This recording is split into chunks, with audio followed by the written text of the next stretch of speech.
Welcome back. If you caught my last video, you already know that I don't believe in luck when it comes to landing your dream job. I believe in psychological preparation. My name is Paul, and I've spent over 15 years in the recruitment industry, from high-volume staffing to executive headhunting for the Fortune 500. In our last session, we broke down the first 10 situational questions using the STAR method. But as any high-level professional will tell you, a real interview can take 100 different turns. Today, I'm giving you 20 more questions that I personally use to stress test candidates. I'm not just going to give you a strategy. I'm going to talk you through these exactly the way I'd coach a top-tier candidate over coffee, providing the why behind every question. Make sure you stay until the very end.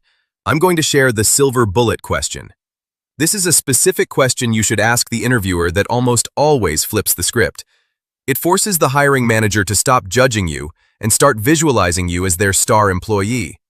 Let's get into the list. Dealing with chaos and pivot points. 1. Tell me about a time you had to pivot quickly when a project's priorities changed overnight.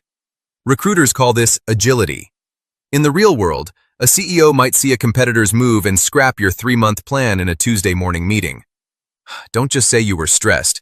Tell me how you reorganized your calendar. Example: we were launching a software update, but a major security bug was found in a different product. I had to pause my team, reallocate our developers to the crisis, and communicate the delay to our clients before they heard it through the grapevine. 2. Describe a situation where you had to make an important decision without all the information you needed. This is about decisiveness under ambiguity. I want to hear your logic. Example: I had to choose a new vendor while my manager was on leave. I didn't have the full budget breakdown, so I interviewed the 3 top candidates, focused on their contract flexibility, and chose the one with the best exit clause just in case. 3. Give me an example of how you handled a week where your workload was physically impossible. Never say, "I just worked 100 hours. That's a red flag for burnout. Instead, show me your prioritization matrix. Example: I had 4 priority 1 tasks. I sat down with my lead, explained the bandwidth issue, and we moved 2 of them to the following Tuesday. It's about managing expectations, not just working until you drop. 4. Tell me about a time you were under intense pressure and made a mistake. How did you handle the fallout? The fallout is the key. Ownership is a rare trait. Example: I sent an unapproved quote to a client. As soon as I realized, I called the client, explained the error before they could sign it, and then told my boss. We lost a small margin, but we kept the client's trust. The interpersonal, social IQ questions. 5. Describe a time you had to work with someone whose personality was the polar opposite of yours. We've all worked with the loud visionary or the quiet perfectionist. I want to hear how you adapted your communication style to meet them where they are. 6.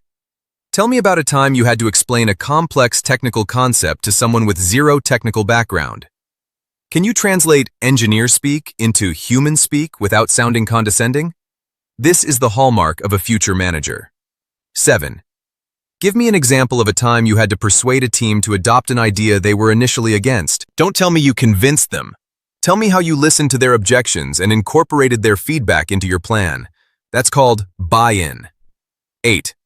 Tell me about a time you received harsh or unfair criticism. How did you react? This reveals your emotional intelligence, EQ. Did you get defensive, or did you say, "I hear your frustration, let's look at the data"? 9.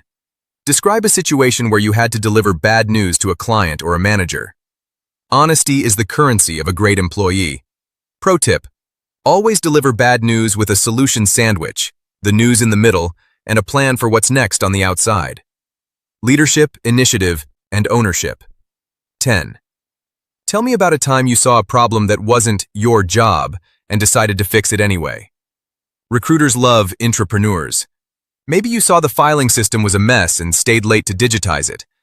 This shows you care about the company's health, not just your paycheck. 11. Describe a time you led a project where the team was losing motivation. How did you turn it around? Leadership isn't about giving orders. It's about energy management. Did you recognize the burnout? Did you celebrate a small win to get the momentum back? 12.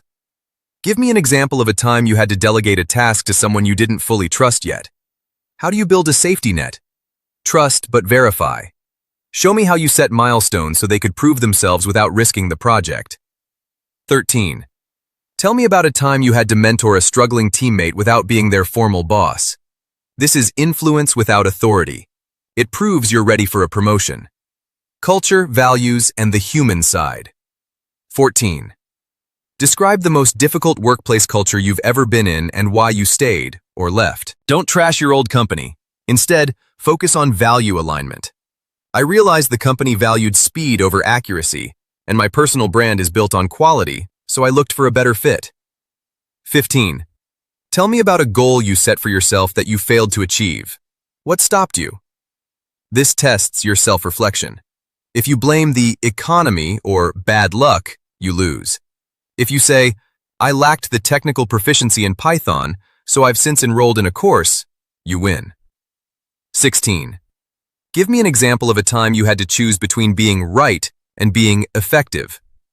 Sometimes you have to let someone else take the win to keep the project moving. Show me you have the maturity to put the goal above your ego. 17. Describe a situation where you had to uphold a company policy that you personally disagreed with. Can you be a professional even when you aren't the decision maker? How did you explain it to your team with a united front? 18. Tell me about a time you had to learn a brand new skill or software in a very short period. This is learning agility. In a world of AI and shifting tech, how fast can you get up to speed? 19. Give me an example of a time you went above and beyond for a colleague, not a customer. Internal citizenship is what keeps a company running. Show me you're a giver who builds up the people around you. 20. Describe a time you had to manage your own boss to get a project over the finish line. Managing up is an elite skill. It means providing your boss with the right options so they can make a quick decision. The silver bullet secret. You've made it through the 20 questions. Now here is the silver bullet I promised you. At the end of the interview, when they ask, "Do you have any questions for us?" which is a psychological test in itself, I want you to use this specific line. If we're sitting here a year from today and you're telling me that this has been the best hire you've ever made, what exactly did I accomplish in those 12 months to earn that praise? Why is this a game changer? Visualization. It forces the interviewer to imagine you already in the job and succeeding. The roadmap. They will tell you exactly what their biggest pain point is. They might say, "You cleared our 6-month backlog." The closer. Once they answer, you can respond with, "That's great to hear because in my last role I cleared a similar backlog in 4 months. I'm confident I can do that here." You've just transformed from a candidate to a consultant.